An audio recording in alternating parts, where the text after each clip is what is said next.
Friends, I greet you in Jesus' name. We have completed the book of Jeremiah briefly, and I hope and I believe that you will have understanding of that particular book. Now we are going into a New Testament book, the book of Acts, the fourth book in the New Testament. And today I just want to introduce that particular book.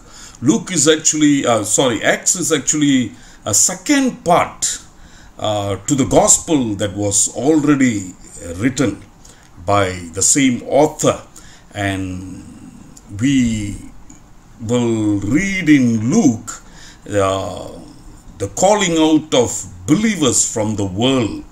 And in the New Testament you will find that the Israelites were chosen people, and in the New Testament, in Acts especially, you will find that into the world the gospel goes and God chooses his own people to be his children. And Acts chapter 26 verse 18, Colossians 1:13 speaks about we being chosen from a kingdom of darkness to the kingdom of light. Now, coming back to Acts of the Apostles, Luke is actually quite selective in his writing. We read about mainly about Peter and Paul, the first half being a narration of Peter's life and ministry, and the second about Paul's conversion and his ministry to the Jews and also to the Gentiles. And we have a little bit of church history of the church in Jerusalem, but we do not know what happened to believers who were in Galilee, maybe Samaria and the other parts of Judea. That's what I said, that Luke was actually selective in his writing. Now, basically, we will have a brief biographical study of the Apostle Paul. Luke is said to have traveled with Paul, we know that, and therefore we have quite an amount of information about Paul's suffering, imprisonment, his preaching, his ministry, his defense in various parts of the world. Now, Acts. What is the purpose of Acts? What do we study in Acts? In Acts, people of God, we study about the expansion of the kingdom of God. From a motley group, a small group, the apostles went into the whole world, taking the gospel with them. So the expansion of the kingdom. Secondly, the message of the kingdom. Through the preaching, through the witnessing, and through the life of the apostles, we will learn what is the message that the apostles took so seriously around the whole world. Thirdly, people of God, we will also study about the gospel breaking various boundaries. In the Old Testament, it was confined to a nation basically, or mostly, and to one particular ethnic group.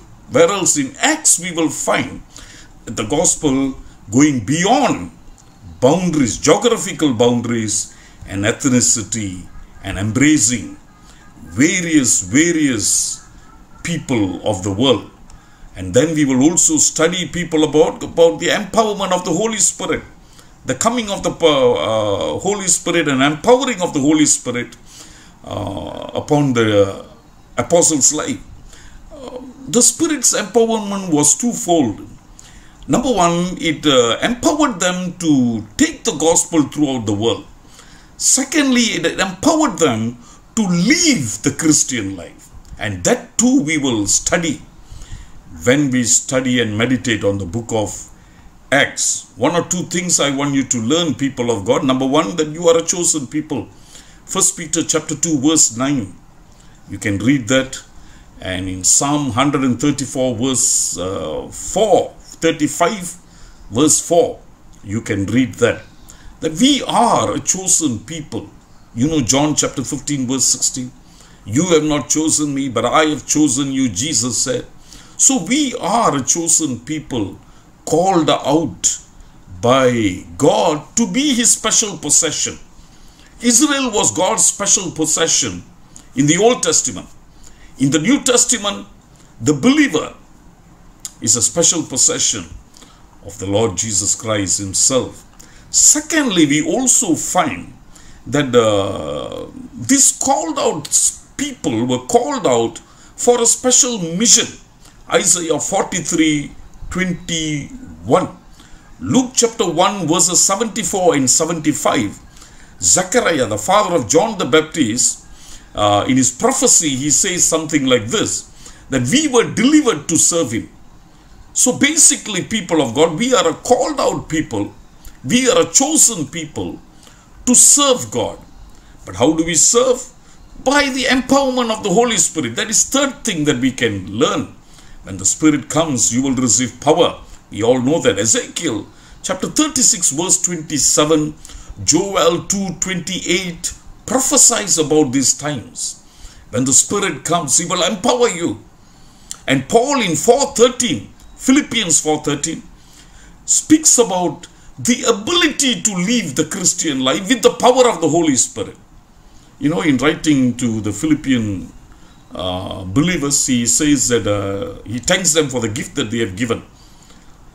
They have sent a gift through Epaphroditus, and he thanks them. And then he says, I know how to live with plenty in a situation where all my needs are met. I also know how to live when there is a want, when there is bankruptcy in my life. Concerns physical supply. And Paul says, I can do all things through Christ who strengthens me. I can live in any situation, in abundance and also in the midst of want and scarcity. And so, people of God, as I told you earlier, the Holy Spirit empowers us to take the gospel out as a witness and also just to live the Christian life. And another thing, one more thing that I must share with you that we learn from the book of Acts is that a life of trial and persecution. The Christian life, people of God, is never a bed of roses. Jesus never promised us that, you know that.